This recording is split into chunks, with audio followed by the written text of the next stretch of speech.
I'm Nicole Kreitz. Thanks so much for joining us for this Arizona's Family Investigates in-depth special as we look into a growing threat targeting our kids online. A group called 764 is accused of modern-day terrorism. They're known for taking sextortion to another level. We've heard of kids and teens tricked into sending explicit images to strangers.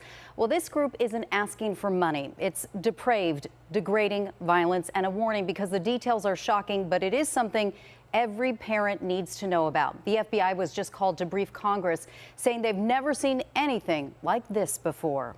I have no idea. You have no idea? No. This 19-year-old from Tucson, cited for this fender bender in 2023, has been behind bars more than a year awaiting trial, accused of unspeakable crimes. Turning innocent online platforms for kids like Roblox into a proving ground to groom and terrorize children. This is the worst of the worst. FBI Special Agent Heath Yonke is talking about 764. 764 is a group of violent online networks that I can only describe as pure evil. The name a nod to the zip code of a North Texas teen who started 764 when he was 15. Now 20, he's serving 80 years in prison. And what happened today, Martin? And now one of the alleged group leaders is under arrest in Arizona.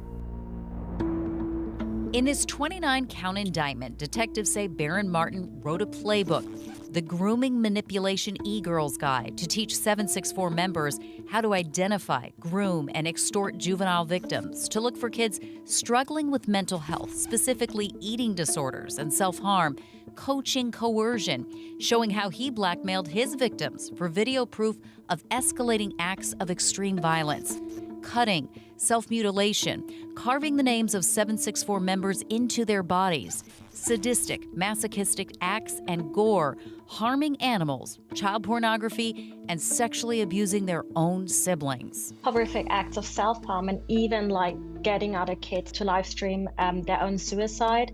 This is something that we have not seen in any other terrorist groups before. Bettina Rottweiler with the National Counterterrorism Innovation Technology and Education Center says 764 weaponizes trauma to gain notoriety through anarchy. It's like violence for the sake of violence. It doesn't seem to be driven by any one particular motive: religion, politics, financial gain. Many of these actors are motivated by nihilistic violent extremism. And what that means generally is they want to sow chaos and they want the destruction of our society. We've seen victims as young as 8 in these spaces, and that's intentional. These victims are so young. So are the perpetrators. Over 80% were under the age of 25. Most of the activity is actually coming from other teenagers, other kids. Kids themselves have been groomed to be perpetrators. Amy Cooter, co-founder of the Institute for Countering Digital Extremism, says once kids are moved off gaming sites to private chats, it shifts to overt extortion fast. It's very intense pressure. It's so many dings on your phone, so many messages in your ear that it kind of short circuits critical thinking. For nearly 20 hours, they attacked, threatened, terrorized, dismantled my child. Tamia Woods only has photos of her 17-year-old son, James. Though he died by suicide, let me be clear, he was murdered. She spoke at a Senate Judiciary hearing on 764 and other emerging online splinter groups. Do something. Help us save lives. We've, as a nation, miserably failed our children. The House Oversight Committee just sent this letter to FBI Director Kash Patel asking what they need to fight and stop 764. We've increased our resources, knowing that we need to do more to shut this group down. Right now, the FBI is working more than 350 764 cases, up 490% in the last year, as more online threats lead to offline violence. 764 was even mentioned in the manifesto of last year's school shooter in Nashville. How do you even begin to stop this? It is complicated when it is online actors hiding behind a keyboard, both domestic and abroad, but I'm confident that we will make great strides in shutting this group down.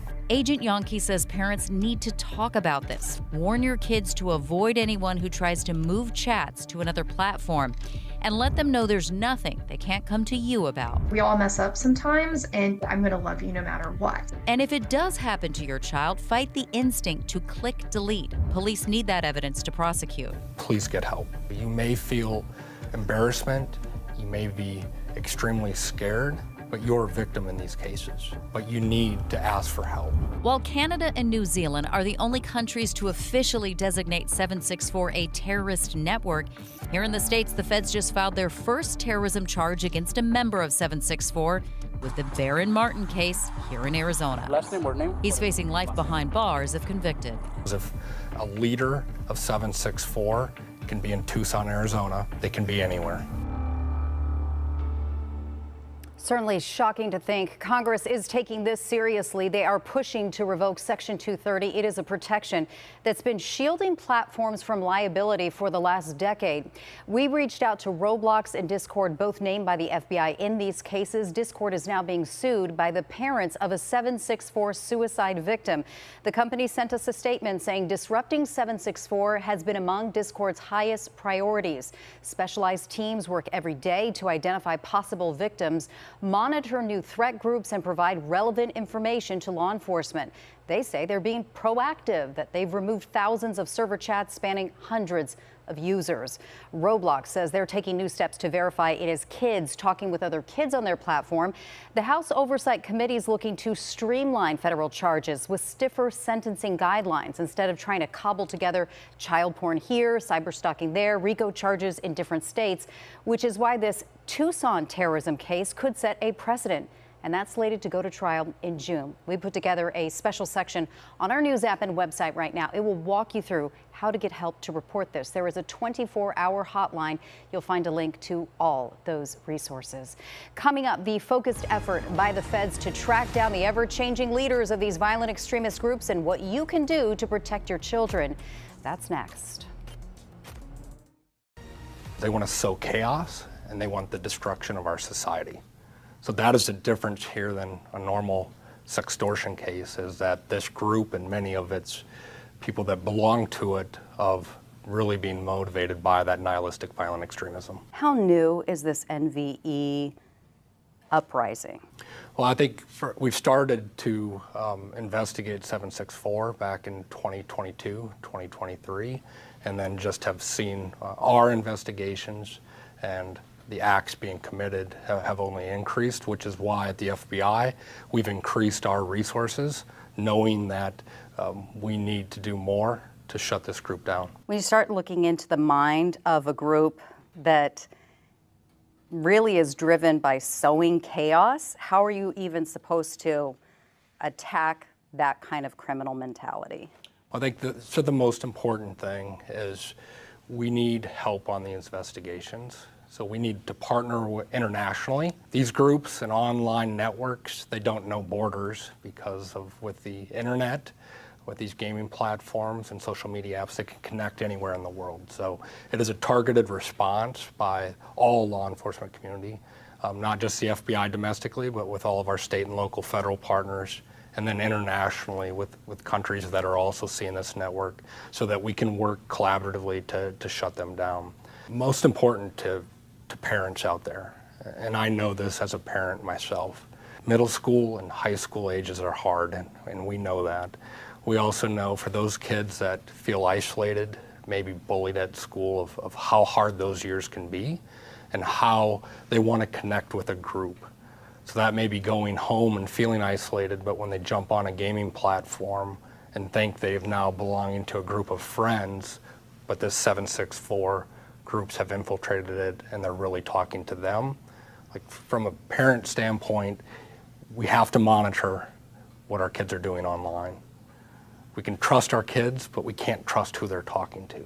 So it is going through all of their communications and knowing who they're talking to, and if they see something suspicious, reporting it to law enforcement, but also having that conversation with their kids. Second, for our parents, watch for behavioral changes. If you see your children starting to act differently, maybe have bruising, those types of things, it's something out of the ordinary, seek help immediately, but have conversations with your children about what is really going on and what they may be engaged in. Lastly, for the kids that are out there, you are being victimized, and you may be embarrassed, you may be afraid that you can't reach out, but if you are involved with this type of group, they are taking advantage of you, you are a victim, please get help. Whether it's talking to your parents, a teacher, a school counselor, or call law enforcement, please reach out and get help before they try to encourage you to do one of these unspeakable acts. Well, that was Heath Yonke, the special agent in charge of the Phoenix FBI field office, talking about how complex these investigations into 764 can be and what can be done. Again, he says it all starts with parents being open with your kids, that it's more likely when, not if, someone will try to shift your child to another chat room or platform, Discord or Telegram. That is a red flag, and that they should let you know. Now, if you suspect your child may be a victim, there's help. It's available 24/7. You can call the FBI's toll-free hotline, 1-800-CALL-FBI. You can also fill out a form online anytime, tips.fbi.gov. Another option, the National Center for Missing and Exploited Children, or NCMEC. At report.cybertip.org, they've seen these reports go up 200% in the last year. They deal with it all the time. Both agencies also have more resources posted online to help you through this as well. Researchers have been looking into the rapid growth of these terrorist threat groups and how the feds are responding. Keep it right here to see what they found about how we compare to global enforcement efforts. It is not kids doing random harmful online behavior. This is organized criminal activity, and this is why it's so dangerous. And it's also why it's rapidly growing, because they're sharing tactics across networks. And it's not just 764 out there. There's so many offshoots, 764 offshoots and other affiliated groups that use similar tactics, that borrow these tactics from each other, share those guides, and also abuse victims in a very coordinated way. What do you find most disturbing about the playbook? I mean, it was so hyper methodical about who you're going to target, the weakest of the weak, of the youngest of the young, to, kind of befriend them, groom them, and then twist it very quickly into something just so extreme. Yeah, I feel again, it always comes back to that they are strategically targeting the most vulnerable people in our society, the youngest, those with mental health challenges, past trauma. So those people who have suffered a lot already and who are more vulnerable to becoming exploited. And they're doing it in such a systematic and cruel way that is just beyond what we've ever seen before. It's really that systematic targeting of the most vulnerable in our society. It's really weaponizing trauma and technology to achieve it. It's that main goal of spreading fear and chaos, which we do see amongst other terrorist groups too. And that's why we can say, yes, that constitutes a terrorist threat, because it does target large proportions of our society. And really the end goal is collapse of society as we know it. Hard to wrap your head around it because it doesn't make a lot of sense. Researchers are taking a deep dive and a close look at 764, the precursor groups, and disturbingly rapid growth online. You just heard from one. And now we are pleased to be joined by Amy Cooter, co-founder with the Institute for Countering Digital Extremism. Amy, thanks so much for joining us. Thanks for having me. Well, let's start with the initial arrest of then 15-year-old Bradley Cadenhead in Stephenville, Texas. Again, a lot of people are confused by how 764, the origin, came about. It was his zip code 76401 that inspired all this. But since then, Amy, how many splinter groups have you seen emerge? It's really difficult to put a precise number on that because they will pop up and shift and evolve, or some of them will go away completely. But I would say that we've seen at least a dozen with a degree of persistence and a degree of harm. 764 has kind of become almost a catch-all term to refer to all of these splinter groups and others in this NVE nexus. Yeah, and they're all kind of going out on their own, doing different things to up the ante and try to gain notoriety and rise in the ranks. Right, and sort of create their own brand, put their own spin on the harms that they do so that they have that notoriety out on the internet. Having all of these different splinter groups out there on the internet, how does that complicate tracking, arresting, and prosecuting these perpetrators? It's very difficult in part because this is such a transnational network, regardless of what they call themselves at any given moment. It's very difficult, especially if we think we know roughly where a network is targeting. It doesn't necessarily mean that's where the perpetrators are living. It doesn't necessarily mean we can always identify where they are, given the use of VPNs and other technologies that make it not impossible, but challenging to track where some of these individuals are located.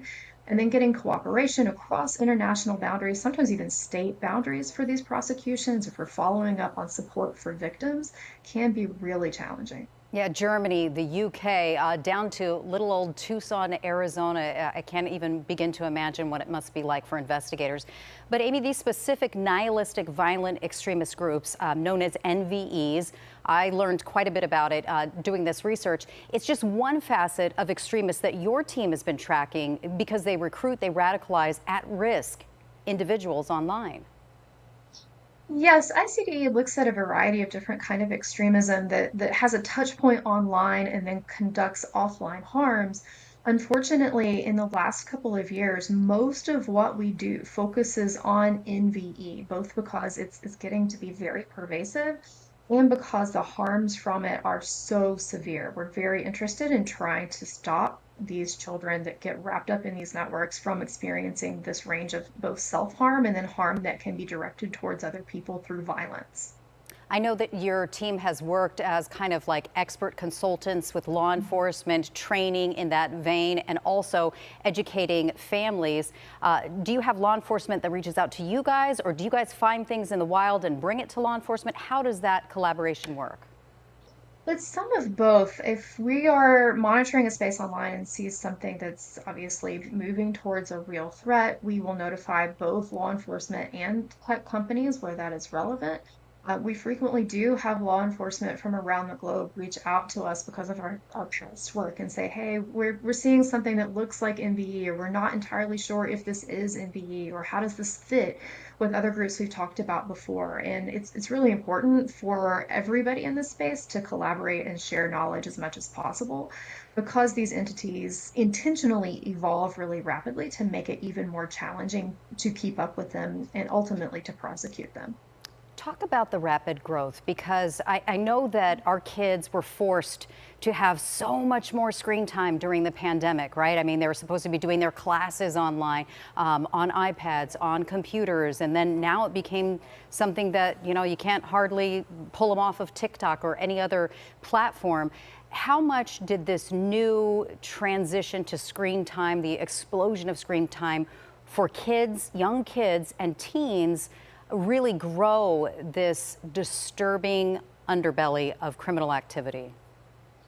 We do think it's an important consideration. It's hard to put an exact percent on that in terms of the causality here, but you know, we all of us, adults included, have gotten even more wedded to our phones and our iPads and our other devices. And we do think that during COVID in particular, when other kinds of social interactions were cut off for youth at critical developmental stages, this certainly could have pushed some of them deeper into these networks, deeper into online subcultures that maybe initially were innocuous, but now have become potential pathways into some of this radicalization as well.